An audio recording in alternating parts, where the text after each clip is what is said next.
Right, hello everybody. Now, welcome back to the channel. Now, I did a poll a couple of weeks ago about a Matchbox kit to be built next. I've got the figures to be left there from the poll that I undertook. Now, when I add the numbers together, they come to 101, so I'm not quite sure how that worked out, but we have in last place the Avery at 22%, the Char B1 Bis and the Renault FT17, that came up at 24%. 17 pounder, 25%, and the winner is the Wellesley. So we'll build that one. So let's have a look at it. Now, I don't think I've been in this one just yet, or recently, so we'll have a quick look inside. But we have some handwriting on the top there. Is that, what's that, Mr. Daniel Tapé? How you pronounce that? Tapé. So I assume someone's reserved this model and picked it up, paid for it, but never built it. Or something's gone wrong in the transaction and it never got sold. So it's now in my possession. So we're going to build it and hopefully it will do it justice for Mr. Daniel, whatever. Let's have a look inside. I have built a few of these in the past and they really are a very, very nice kit. But the options we have are number 14 Bomber Squadron RAF Annam in Transjordan 1938. Means something different these days, doesn't it? Right, so anyway, or we have the Wellesley Mk.1 engine development test bed, and you can see we have two different options for the engine, but I'm going to go with the top one because it's an operational machine and you get the big underwing fuel tanks as well. So we're going to go with that one, number 14 Bomber Squadron. Let's have a quick squint. So we have all our clear parts, a little bit dusty, but they'll work fine. They're actually quite nice and they're a very nice fit. We have the stand, which I'm not going to use this time because it's going to be on its wheels. We have one black sprue underneath the wings, undercarriage, etc. Bits and bobs the engine, the wheels, tyres and the propellers, which is kind of logical. Upper wing surfaces, green, again logical. These are really good logical colours from Matchbox. Upper wings, and you see the big slipper fuel tanks. And you see the geodetic, or whatever it's called, geodetic, or something like that. Geodetic, I think it's called. Sort of construction, aluminium sort of like lattice works with fabric over the top. And Matchbox have captured that very nicely. Now, it has a massive wingspan, this. So you can see how stubby the fuselage is, but it does have the engine to go on. And again, it's got like the formers with a stretched fabric over it. And we have two pilots. And they will be installed as per usual when I build the kits. Let's see if we have any transfers. We do, and they are right. They'll be usable. The backing paper is a little bit stuck to it, but you can just. They found a way if you can put the whole, just cut the whole lot off, put it into warm water, and you can peel the backing paper off before the transfer comes off. But I'm sure, oh God, I've used much worse, so they will be a winner, I'm sure. And the instructions, typical Matchbox, and it's just a fold-out sheet. So we have basically 8 steps to follow, and we have a transfer layout, decal layout, if some say, and we've got engine and pilot detail as well. And what's that for? Must be where the transfer goes on the side. But we're not doing that one, we're doing this one. And we start, I assume, with the cockpit. We've also got a little colour call out to the bottom, which is always a nice touch in Matchbox. Right, so we're going to start by building the pilot, the interior. So, well, this is going to be painted as you go, basically. So I'll get all the bits out to build the interior, to build 1, 2, 3 and 4, and then we'll come back to the build and see where we're at. Now this is where we're up to, and I have literally thrown this together. Haven't spent a lot of care and attention putting it together. Shame on me, I guess, but otherwise I've painted the interior green, just got some paint on there, just brush painted it. Instrument panel as well, if you can see in there, it's got quite a bit of detail in, so I'll give that a bit of a dry brush. Wings have gone together really nicely, fuselage has gone together reasonable. I have built a couple of these before and this one didn't go together that perfectly, but I think that's my fault more than anything else. Just not really paying attention. The nose cap went on, and that's been primed just to see if there's any gap or anything, which there really isn't. And I've just basically glued it together to give us the basic outline. And I mean, it's a huge wingspan compared to fuselage length. That is monstrous. So what I'm going to do now, I'm just going to quickly mask up the two cockpit areas, give it a blast of primer to see what it looks like, see if there's any horrendous gaps, which there might be on a couple of wing roots, but I'll sort that out. Give another coat of varnish, primer, then I'll get the cockpits done, get the pilots in, get them weathered up a bit, get the canopies on, because I really want to paint the whole thing in situ. I will mask that up because I want that canopy to be open, which it tilts back. But that's where we're at the minute. But I have really not paid that much attention on putting this together. But I'm sure I can pull it back from the fire. Yeah, let's see where we've got up to. So that's the model built. I've primed it. Any sort of gaps I've sorted out. Like I say, I kind of threw it together, and there's not that much in the way of like huge gaps to sort out. A couple little sink marks here. I'm gonna basically live with it. It's sort of been quite forgiving when I've put it together. So we have the primed model. You see the size of the wingspan compared to the length, it's extraordinary that. Now I've done a bit of work on the cockpit, some basic colours, a bit of work on the dash, on the instrument panel. Can't quite see it there, but it's in there. I have painted the pilots. There we go. See what they look like. Quite nice figures from Matchbox. Let's get the light across. And they're painted up quite well. Nice facial features. So they're going to go in their respective seats. I lost the yoke, the pilot control column, so I had to make another one. I mean, every model I make at the minute, I just seem to lose a piece, so that's a scratch built part. I'm going to get them in the cockpit, get them glued in. Then I'm going to go on with my two colours, my earth and my green, which is going to be from AK, RAF dark green and RAF dark earth. I'm going to go on with the earth first because I want to do quite a bit of weathering on this. Obviously, operating in the Middle East is going to be subject to a lot of environmental issues, such as like strong sunlight, a lot of dust. So I'm going to make it look a bit weathered like that. I have looked at some in-period photographs of it, of the Wellesley, and they do look a bit battered actually. So I've also got these primed up. Now these aren't fuel tanks, contrary to popular belief, they're actually bomb racks. So the bombs sit inside there because there's no bomb bay underneath. So they're external. Quite unusual for an aircraft of the time. So let's get the pilots in, let's get the yoke in. I'll get the canopy polished and put on, and I'll get that masked up as well because I want to paint that in situ rather than paint it separately and fitting it later. The canopy at the back will be separate because I do want that open to show the pilot with the gunner with his Lewis machine gun. So let's get them in. There we go. We've got the canopy on and masked up. We've got the some kitchen rolls stuffed in the holes, and we're going to give it the old camouflage colour, but we're going to go with the brown first. So we're going to go with the earth brown on top. So the colour I'm using for that is AK real colour RAF dark earth, and that's been thinned down with real colour AK high compatibility thinners. So it's about 50-50. So I'm just going to blast that on the top again, just get some nice coverage on this massive wing. I'm going to do the whole of the top end. Again, the AK stuff really sprays very, very nicely. Now, I'll finish that off, but I just want to show you something else first.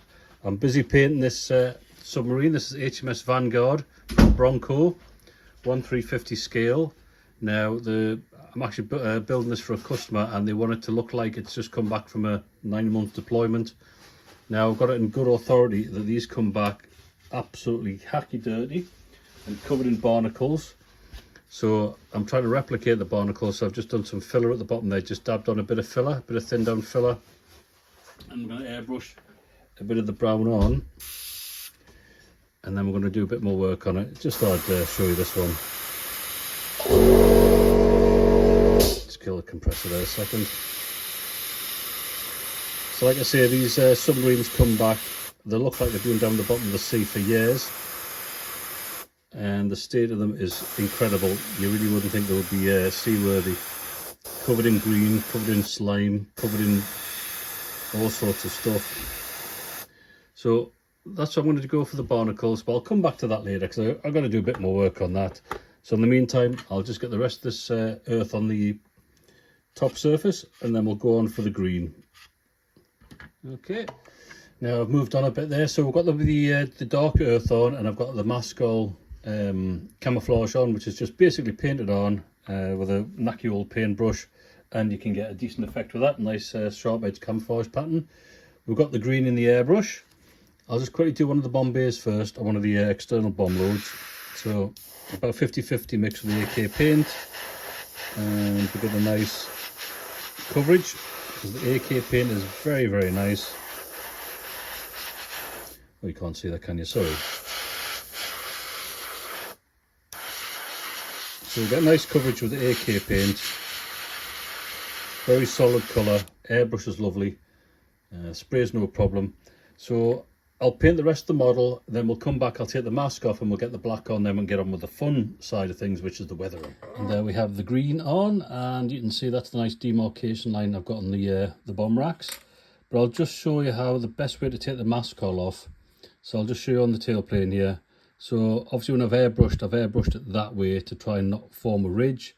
So basically just get the mask which is quite sticky, or not sticky, but pliable, and just sort of roll it towards the edge, and that should give you a nice straight edge.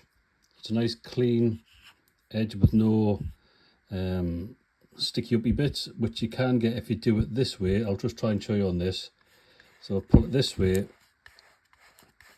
Yeah, see how we get like an edge sticking up there? So you really want to peel it away, or towards the paintwork I should say, or towards the edge. Right, I'll take the rest off, I'll get it masked up, and I'll get the black painted on it.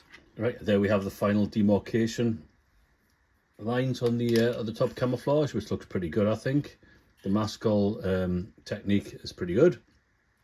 Now obviously I need to paint the black next. So I've run thin strips of Tamiya masking tape where the demarcation line is going to be between the camouflage and the black underbelly. And obviously what I need to do now is just get some bigger masking tape and just block in the top of the wings, front of the fuselage, and the back of the fuselage. And you can see I've already brush painted this in black just to make it easier to mask, and I'll just hand paint the little curvy bit there as well. Yeah, don't be scared of hand painting, it's pretty straightforward. So I'll get that masked up. The only black I've got in my inventory at the minute is Ravel, it's enamel semi-gloss black. That sprays quite nicely, but I use quite aggressive thinners with that. So I'll do that, we'll get the masking tape off, and we'll see what we've got. Then we can start the weathering and the transfers. Right, as we can see, we've got the base coat on, the base colours, the earth and the green for the top, and the black for the bottom. We've got a nice demarcation line along the fuselage and along the wing leading edge there itself. So now we've got the basic colours on. Oh yeah, sorry, I've done the engine kind of at the minute. I'll just take the propeller out. So the engine has been painted black with a dry brush of lead belcher from the Games Workshop. That's going to get a little bit more work. The exhaust ring, it's because it's got a curious colour. So again, I gave it a base coat. Let's see if you can see that. A base coat of Citadel lead belcher, water based, which is these paints are outstanding, they really are. Then a slight dry brush of Citadel bright bronze. So you can kind of see how it's caught the edges there, and a thin coat of Citadel Colour Shade Nuln Oil. So it's quite like a wash, and we get quite a nice sort of metallic-y, dirty sort of effect I'm looking for. So now we're gonna go for the transfers. I was going to do a bit of weathering first and then put the transfers on, but I'm just going to go straight for it. So obviously I need to give it a coat of varnish. We're going to go to my old favourite, this one from AK. Just brush it straight on, thin coats. It dries very thin, very flat, as in texture wise, but very glossy. So I might need a couple of coats of that because we've got quite a lot of intricate transfers to do, like steps and step walks and things like that on the top of the wings. So I'll give that a couple of coats, and then we'll attempt these transfers, which looked a bit dodgy, but I'm sure we'll make them work. Right, as you can see, I've cut one of the transfers out. I managed to get the backing paper off, which was a bit, wasn't the best, but I think I've got most of it off. So let's get some water on it first. Let's dunk it in some warmish water. I want to keep the paper down so it doesn't curl and possibly crack the transfer. I don't know how long this is going to take, so I'll keep adding a bit more water. Find a brush, try and keep it down. Like I said, I don't want it to crack, and hopefully they'll be usable. I'm going to use a bit of micro set at the minute just to help the transfer settle down. So I'll put a bit of that on the wing, just on this side. I usually tend not to use that, just use the sole, but let's see what we're looking like. I can't see any cracks in it. Let's see if I can move it. Right, I have got a little bit of a crack in it. You see how it's just come apart there? Right, let's try and get it on the wing carefully. Plenty of water. We'll try and move it on the wing without it falling apart. Gently does it. Okay, so I've lost a little bit of transfer there, but I'm sure I'll be able to rectify that. Now I'll just move it about a little bit, just double check the box out where it needs to be. I'm not quite sure how accurate that is. I'll just use the blade of the knife to carefully drag it across. That's what the micro set's for. And we'll go roughly, again, just check the box out, get it lined up to the right a little bit more, a little bit central. And we will see what it's like when it's dry. Right, I'll get the rest on and we'll see what sort of damage I can do.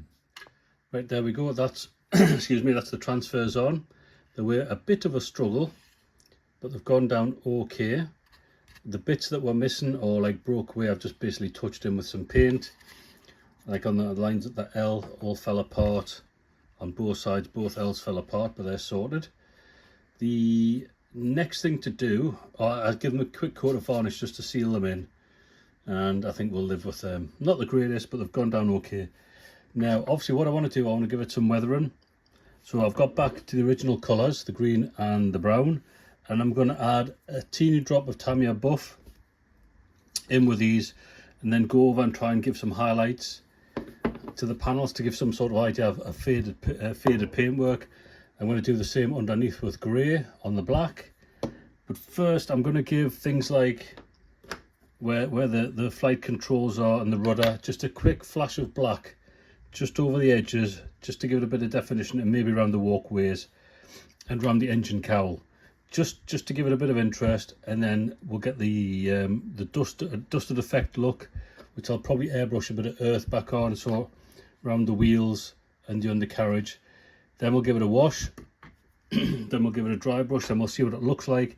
Then we'll do some scratches as well, and some other little bits of bobs and tricks and things we can do to add a bit more interest. But so far, that's where we're up to, and I'll get on with the weathering as I've just described, and we'll see what it looks like in a minute. I thought I'd quickly demonstrate what I mean by what I've just said. So I've just done the black, and you can see how it just adds a bit of extra interest around the control surfaces. I've mixed up the green slightly lighter. There we go.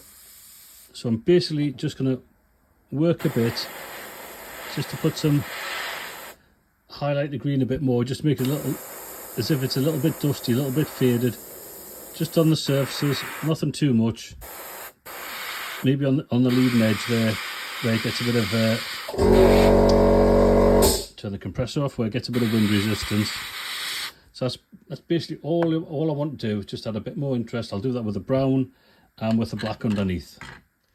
So as we can see, that's the effect we get after we've done that airbrushing.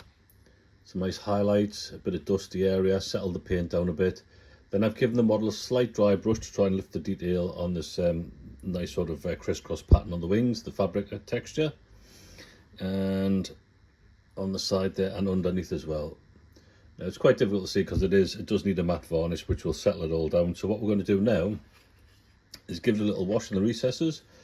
So that's the oil mix I've made, which I've shown on plenty of videos how to do. Like I say, if someone wants to know exactly how to do something, just drop us a message and I'll tell you. I'll give you a little run through, and I might do a video of just question and answers. So there's a knacky old Humbrol brush which will do the job. Bit of oil paint on the brush and just dab it on, and it should run into recesses, he says. You see that? So I'll go around all the model and just put put a run of a wash in all the recessed panel lines, like on the wing root and stuff like that, and a bit around the engine, which I've actually put on there, so we can see. So actually, you can see that effect I've got there. So the engine, well, it's not the engine cowl, the front of the fuselage. So I've airbrushed a bit of, before I put the engine on, a bit of black, a bit of around the front of the engine there to give it sort of a darker effect. Then the dry brush across the top of the cowl or the top of the fuselage gives you a nice graded feel there, between like a sort of dirty, dark bit of metalwork that's been hot and maybe got oil all over it, to the top of there, which has got a bit of sun bleach and a bit of dust on. So that's what we're going to do. That's the look we're going for. So I'll finish putting a wash over everything and on the undercarriage, and then we'll see what it looks like after that. Right, now we're moving on quite well here. So as you can see, I've done a bit more work around the paint work, especially around the metal area. So I've basically got the base coat again and just like put little dots in, sort of scuff marks, scratch marks you can see on the brown there. So it's like the paintwork's dusty, and then maybe a mechanic's put his hand on, wiped it, and you've got like a bit of clean patch underneath. Again, around the cockpit area with a silver pencil and that sort of effect with the paintwork, with the brush. Again on the leading edge there. So what I'm going to do now, I'm going to give it a coat of matte varnish, settle it all down really, just to bring it all together.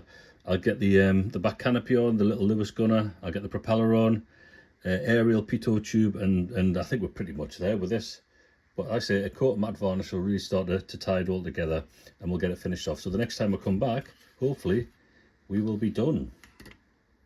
Okay, now I've come to the end of this project, I think, so I'll have a quick look at the model.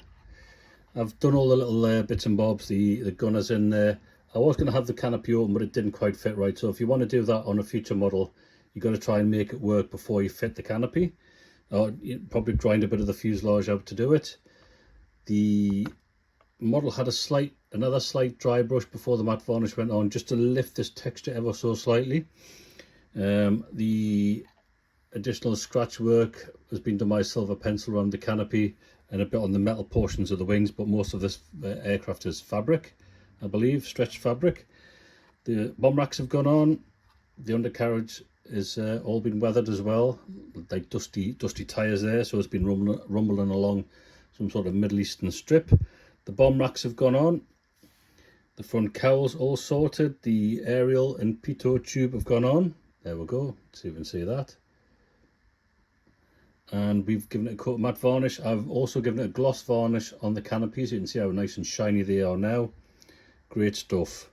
So the kit, I mean, it's a fabulous looking aircraft, massive wingspan, very rare kit. I don't think, I think maybe Valum was a velour or somebody do a model of this as well, but I think it's a vac form one.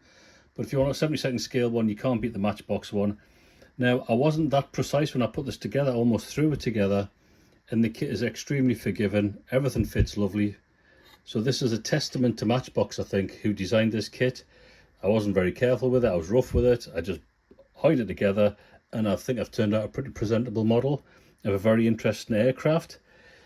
I've weathered it to suit its environment, I think, so I'm going to give it, I'll give this kit nearly 10 out of 10. It's an absolute cracking kit, very enjoyable, very unusual subject. So what I'm going to do, I'm going to take some photographs as I usually do, and put a little montage at the end of this video as per, and I hope Mr. Daniil, I can't pronounce it. Anybody tell us how to pronounce that. Hope I've done him proud. He maybe didn't come to collect this kit, or he did and just never got around to building it. Well, I hope you're happy with it. I certainly am. So thanks for watching. Enjoy the little slideshow I'm about to put up, but otherwise I'll see you in another video sometime soon. Thank you very much for watching. Bye now.